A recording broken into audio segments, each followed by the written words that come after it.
Just as I am, you welcome me.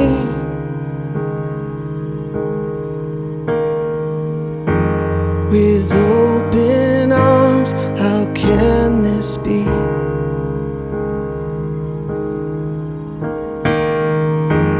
My guilt is undone, my past is untethered.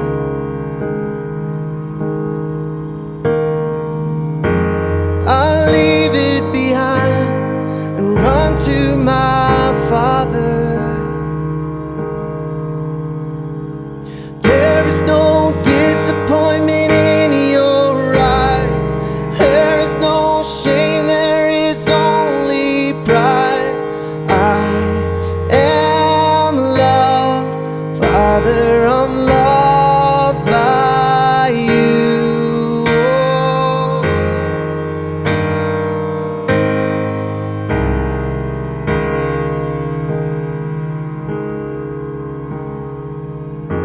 So unreserved, your heart for me.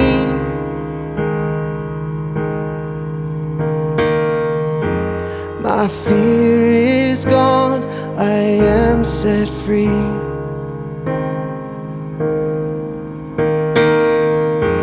There's nothing to hide, there's nothing to measure, no. 'Cause I am your child, and that's all that matters, yeah. There is no disappointment in your eyes.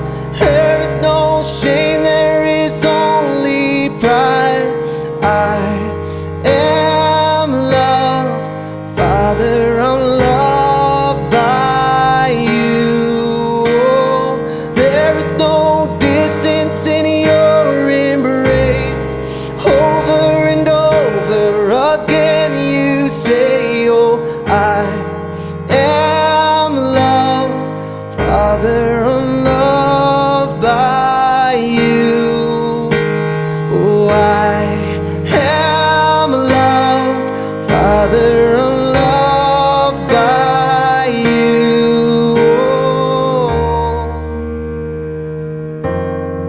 Yes, I am. You are changing everything. You are changing everything. I believe it, I receive it.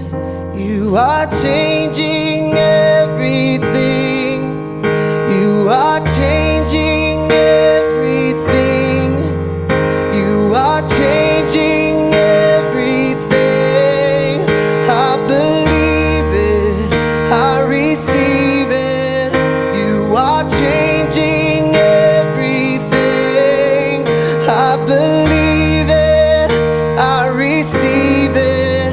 You are changing everything.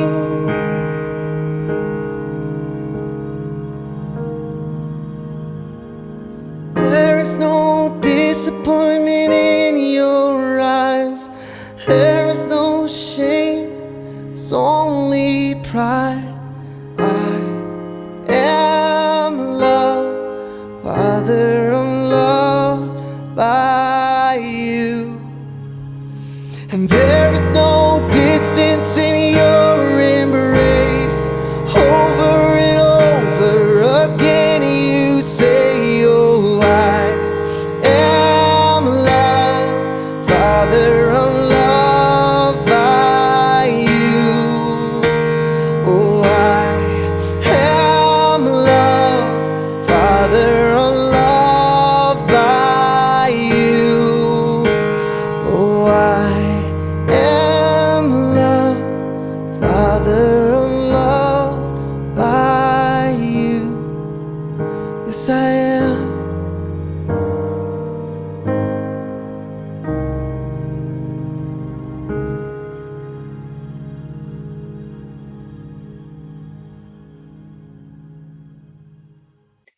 Well, Mac, thanks for joining us, man. I know you're hopefully at home and safe with your family there in Charlotte. Yeah, we are. That's awesome, man. And thanks for sharing this song. We were just talking before we started here. Of course, the song is "I Am Loved," but this song's been out for a little while. Man, it's been just this steady growth Mm. in the church, and also just in the streaming space, as people are finding the song, and it's on a playlist or whatever. It's just been growing. And then about 6 weeks ago, I guess, when we all of this kind of the pandemic stuff hit or whatever, man, we just saw this song just like take off the charts. And I think people just obviously needing that affirmation and that sense of like, you know what, God's got me here. We're loved, we're taken care of, we're not abandoned, we're not forsaken. Right. Which is really powerful. And man, talk about the song a little bit. When I first spent time with the song listening, I mean, my first thoughts went to, the story of the prodigal son, the person that maybe is strayed from God, or maybe they've known the truth and then maybe they've walked away from it, or they grew up in church and they've walked away. And there's that question of like, I want to go back, but I'm afraid, like, I don't know if I'll be accepted. I don't know how how's God going to respond to me after I've, walked away, or after I've, not been faithful. And it's such a powerful song to sing out. And when you can accept that love and know that you can return to the Father. And so in some ways, I think the song is very evangelistic in that way, but I'd love to hear you talk about it and just some of the thoughts behind writing it. Yeah, I think, the first thing that came to my mind when we were writing it was disappointment is kind of an awkward word to sing. I was like, okay, we'll see if this works. But I think that word, the reason why we were so drawn to that word and kind of like didn't matter to us, that it's kind of just like it's just kind of like a weird word to throw into a chorus.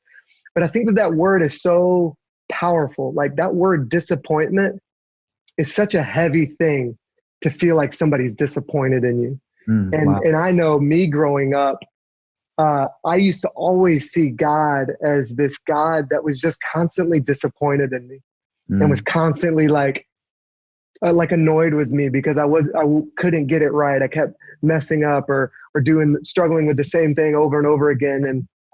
And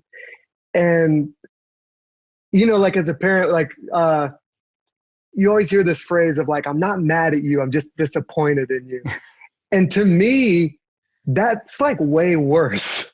I would rather there be like a moment of like, I'm very mad at the situation, but I still love you the same. And I'm not disappointed in who you are.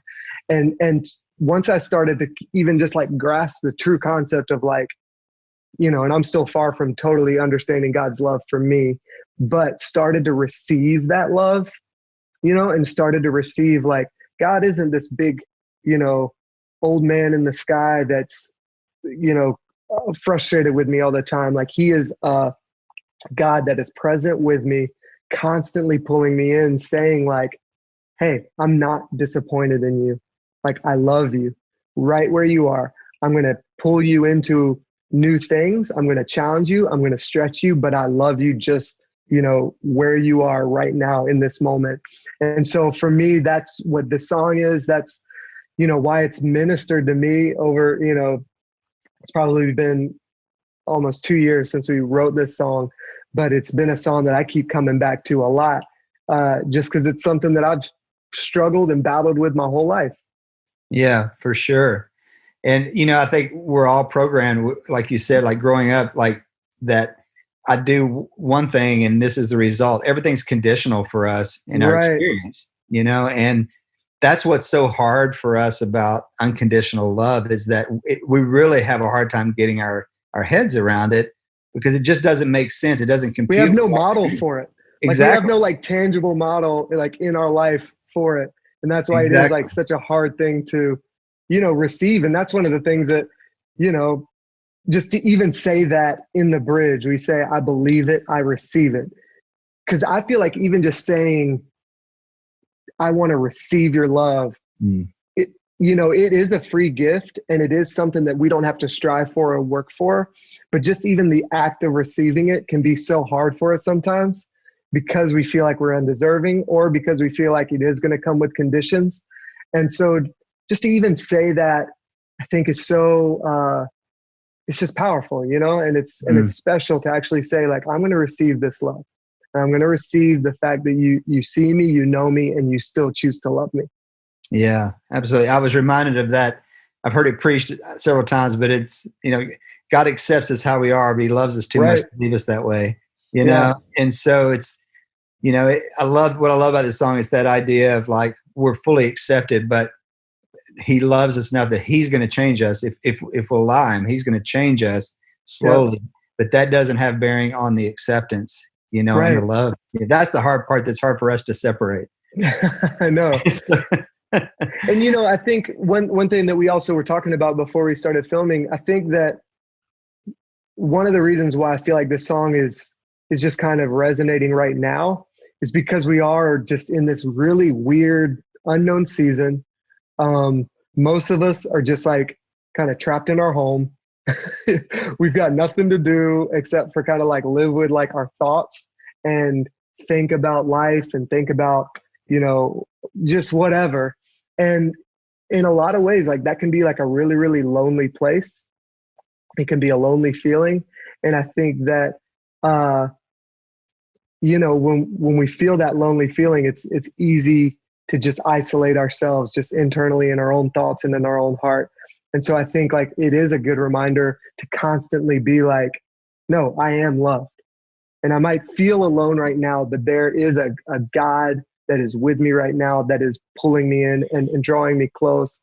And he's, you know, whispering, I love you, like close. And so I don't know, that's another reason why I think I've been coming back to this song just even since this quarantine started, is because like, I know what it's like to like just be in my house and constantly like analyzing every part about who I am and my thoughts and all, you know, you've got nothing else to do except for like self-analyze and, you know, and then homeschool. We got that. That's a whole other thing. But it's just been good for me to come back to that idea. Yeah.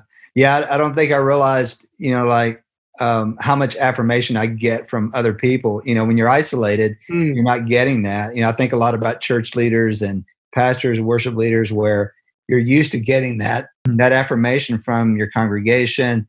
And we put so much of our identity and our self-worth into those affirmations. We forget that, you know, it's God's love that sustains us. It's the one thing that really matters.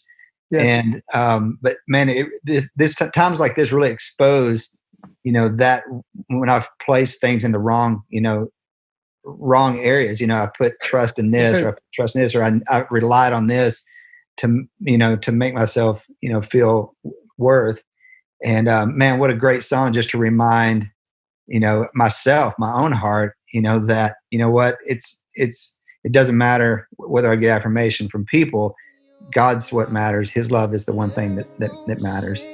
Yes. Amazing. Well, Mack, thanks so much, man. Thank you for taking the time out from your regular homeschooling duties to to talk about this.